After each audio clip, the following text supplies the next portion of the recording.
السلام علیکم، welcome to سارا جہاں۔ آپ سے مخاطب ہے محمد سلمان۔ آج کل سعودی عرب کی نظریں پاکستان پر مرکوز ہیں۔ سعودی عرب کو ایک بار پھر پاکستان کی ضرورت پڑ گئی ہے۔ ویسے تو اس خطے میں پاکستان کے علاوہ چین اور رشیا بھی ہیں جن سے وہ امریکی طرز کا دفاعی معاہدہ کر سکتے ہیں۔ 73 سال سے سعودی عرب اور پاکستان کے تعلقات برادرانہ، دوستانہ اور ایک دوسرے کے برے وقت میں کام آنا ہیں۔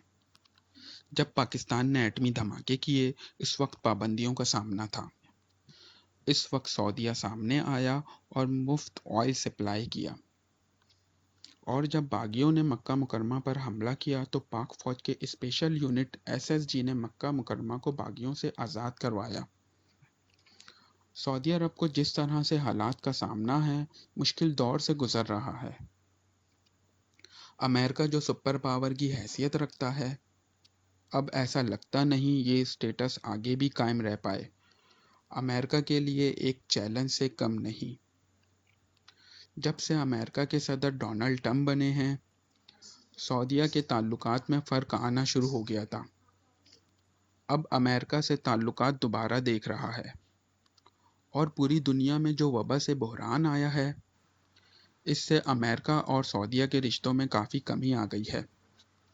کچھ عرصہ پہلے ڈونلڈ ٹرمپ سعودیہ کے دورے پر گئے، وہاں ان کو کافی اعزازوں سے نوازا گیا۔ 100 ارب ڈالر کے دفاعی معاہدوں پر بات بھی ہوئی۔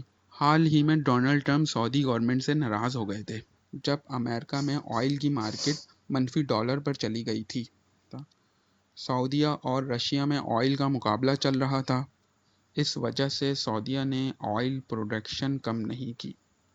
فرانس اور دیگر ممالک نے یہ خبر کوٹ کی تھی کہ ڈونلڈ ٹرمپ نے سعودی گورنمنٹ کو دھمکی دی تھی، اگر آئل کی پروڈکشن کو کم نہیں کرتے اور قیمتیں بڑھاتے نہیں تو ہم اپنی فوجوں کو واپس بلا لیں گے۔ سعودی عرب کا دفاعی نظام امریکہ نے اپنے ہاتھ میں لیا ہوا تھا۔ گزشتہ سال جب آئل فیلڈ پر اٹیک ہوئے، سعودی عرب میں امریکن کمپنی بڑے پیمانے پر کام کرتی ہیں۔ سعودیہ میں امریکنوں کے بڑے مفادات تھے آئل فیلڈ سے۔ آئل فیلڈ کے اٹیک کے بعد ڈونلڈ ٹرمپ کی انتظامیہ نے جنگی طیارے بہت بڑی مقدار میں اور ایئر ڈیفنس سسٹم لا کر نصب کر دیا۔ اس کے بعد بار بار خبریں آئیں کہ سعودی عرب پہ راکٹ اور میزائل داغے گئے ہیں۔ سعودیہ پہ حملے کی کوشش ناکام بنا دی گئی۔ ایک راکٹ شہر سے دور صحرا میں جا کر گرا اور باقی ہوا میں ہی تباہ کر دیے گئے۔ امریکہ کا لگایا ہوا ڈیفنس سسٹم اور دفاعی نظام سعودیہ کی حفاظت کر رہا تھا۔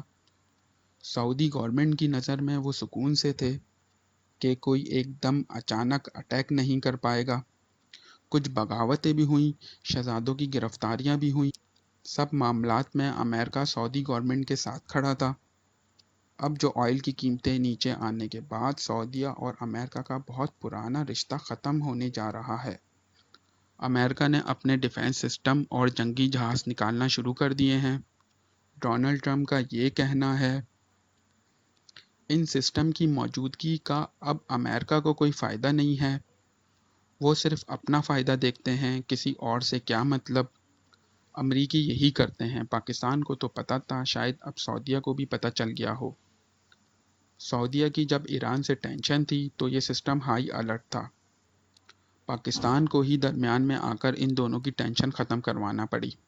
فی الحال ایران سے ابھی ٹینشن نہیں ہے، لیکن سعودیہ کے لیے یہ معاملہ باعث تفتیش ضرور ہے۔ آنے والے وقت میں حالات تبدیل ہونا شروع ہو گئے ہیں۔ سعودی گورنمنٹ کو بہت سے چیلنجزوں کا سامنا ہے۔ ایک آئل کا بحران اور دوسری وبا کی وجہ سے پوری دنیا میں لاک ڈاؤن سے آئل کی کھپت میں کمی، عمرہ زائرین، ٹورزم میں کمی کا ہونا ہے۔ اب یہ حالات ہیں کہ سعودیہ کے وزیر خزانہ خود کہہ چکے ہیں، بڑے سخت اقدام اٹھانے پڑیں گے۔ جو ملک پہلے قرض دیتا تھا آج قرض لینے کی بات کر رہا ہے۔ سعودیہ کو 120 ارب کا خسارہ ہو چکا ہے۔ معیشت کا برا حال ہے۔ سعودی عرب کے میگا پروجیکٹ جو 2030 میں مکمل ہونا تھے، نیو سٹی اور جزیرے پر مشتمل تھے، 500 ارب ڈالر کا پروجیکٹ یہ بھی تاخیر کا شکار ہے۔ 2035 میں بھی مکمل ہوتا نظر نہیں آتا۔ اس میں ٹریول اینڈ ٹورزم کی انڈسٹری زون کا پروگرام بھی شامل ہے۔ اس سٹی کے اندر سعودیہ کا قانون نہیں چلے گا، بلکہ یورپ کی طرز کا ایک نیا قانون بنایا جائے گا۔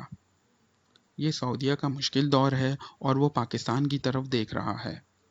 ہمارے حکمرانوں سے یہ بولتا تو ضرور سنا ہوگا کہ جب بھی سعودیہ کے وجود کو کوئی خطرہ ہوگا، پاکستان فرنٹ لائن پہ آ کے مدد کرے گا۔ لیکن سعودی اب یہ سننا نہیں، معاہدہ کرنا چاہتے ہیں۔ ڈیفنس معاہدے کی بات تو اعلیٰ حکام سے چل رہی ہے۔ اس بدلتی دنیا میں اب دیکھنا یہ ہے اس پر کتنا عمل ہوتے ہوئے نظر آئے گا۔ اگر آپ کو ہماری ویڈیو پسند آئی ہے تو اس کو لائک کریں، شیئر کریں اور سبسکرائب کریں، اور اپنا بہت خیال رکھیں۔ اللہ حافظ۔